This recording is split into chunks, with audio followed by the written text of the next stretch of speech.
Hay un jugador que participó en fases clasificatorias del Mundial 2026 con un nombre que no es el suyo, con un pasaporte que no es el suyo y con una nacionalidad que obtuvo a través de un proceso que las autoridades migratorias del país en cuestión están investigando actualmente por presuntas irregularidades graves.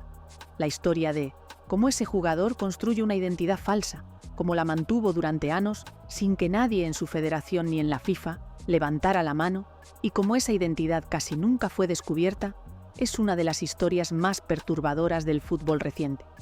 Hoy te la contamos entera. Suscríbete si quieres, la verdad sin adornos.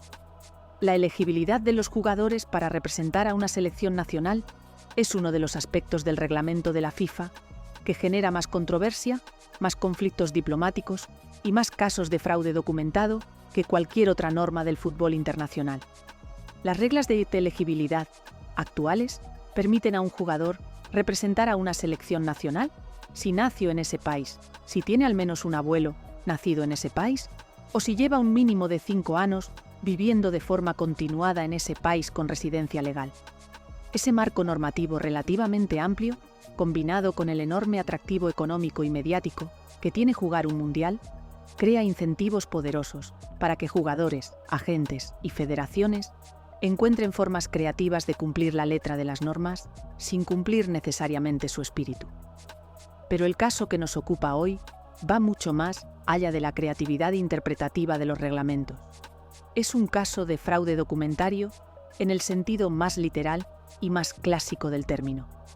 El proceso de construcción de una identidad falsa para un futbolista profesional requiere la participación de al menos 3 actores distintos: el jugador o su entorno inmediato, un abogado o gestor con conocimiento profundo de los procesos burocráticos del país cuya nacionalidad se pretende obtener, y una o varias personas dentro de los registros civiles, notarias o departamentos migratorios que estén dispuestas a facilitar o ignorar las irregularidades a cambio de una compensación económica. El caso que investigamos hoy comenzó en un país africano con una burocracia débil, sueldos de funcionarios extremadamente bajos y un mercado negro de documentación que funciona con una normalidad que resulta aterradora para quien viene de un país con instituciones sólidas. El jugador había nacido en ese país africano, pero su nivel futbolístico era claramente superior al promedio que ese país podía ofrecer a nivel de selección nacional. Fue contactado por agentes vinculados a una federación con mayor tradición futbolística y mayores posibilidades de clasificación para el Mundial. La propuesta era sencilla: obtener la documentación necesaria para acreditar que el jugador tenía vínculos familiares con ese segundo país y regularizar su situación legal de forma que la FIFA no pudiera objetar nada. El precio de esa operación fue significativo, pero infinitamente menor que el valor económico que representaba para el jugador jugar un mundial. Hubo un momento en que todo estuvo a punto de desmoronarse. Un periodista de investigación de un medio europeo había conseguido documentación que demostraba inconsistencias graves entre el certificado de nacimiento que el jugador había presentado a su federación y los registros hospitalarios del supuesto lugar de nacimiento, que no contenían ningún registro del nacimiento de una persona con ese nombre en la fecha indicada. El periodista envió sus hallazgos a la FIFA solicitando una verificación oficial.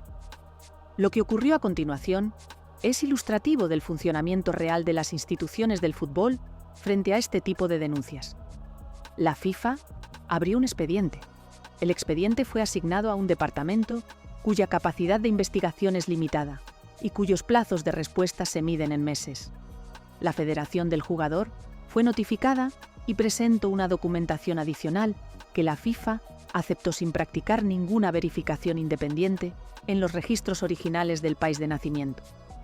El jugador siguió jugando, siguió acumulando minutos en la selección, y cuando llegó la clasificación para el Mundial 2026, estaba ahí, en el campo, con su nombre falso bordado en la camiseta. Los precedentes de casos similares no son alentadores. La historia del fútbol está llena de casos de jugadores que representaron a selecciones con documentación cuestionable y cuyas carreras continuaron sin que las consecuencias disciplinarias llegaran a materializarse de forma efectiva. Cuando llegan tarde, años después de que el daño esté hecho. Suscríbete para no perderte cómo termina esta historia. El caso que nos ocupa tiene una dimensión adicional, que lo complica todavía más. El jugador en cuestión es el máximo goleador de su selección en la Copa del Mundo 2026. Sus goles han llevado a su equipo a una fase que sin él habría sido impensable. Si la investigación llega a una conclusión firme sobre el fraude documentario, los partidos en los que participo podrían ser revisados, los resultados podrían ser alterados y las selecciones que perdieron frente a ese equipo podrían reclamar una compensación que el reglamento de la FIFA dificulta enormemente obtener una vez que el torneo ha terminado. La historia de las identidades falsas en el fútbol internacional tiene precedentes que la FIFA preferiría olvidar, pero que son fundamentales para entender por qué el caso que describimos hoy no es una anomalía, sino una recurrencia. Hay casos documentados en África, en Asia y en algunas confederaciones menores de América, donde la práctica de utilizar documentación fraudulenta para cambiar la elegibilidad de un jugador ha sido tan sistemática durante determinados periodos que algunos expertos en legislación deportiva la describen como una norma de facto más que como una excepción. Cada vez que el sistema falla, cada vez que un jugador con identidad falsa juega un torneo oficial sin ser detectado, el daño que se hace a la credibilidad de la competición es enorme, aunque no sea visible de forma inmediata. La integridad del fútbol no es solo una cuestión de resultados dentro del campo, es también una cuestión de quiénes tienen derecho a estar en ese campo y en representación de quién. Cuando esa integridad se compromete con una identidad falsa, con documentación fraudulenta y con instituciones que miran hacia otro lado porque resulta más conveniente no ver, el daño que se hace al deporte es profundo y duradero. Los aficionados que apoyaron a las selecciones que compitieron contra ese jugador con una identidad falsa merecen una respuesta que todavía no han recibido. En el Mundial sin bombo, seguiremos presionando para que esas respuestas lleguen. Suscríbete, activa la campana y comparte. Y no te olvides de visitar @elbombodelmundial 2026 para el homenaje a Manolo, el del bombo, y el libro Manolo, el del bombo, por 9,95 €.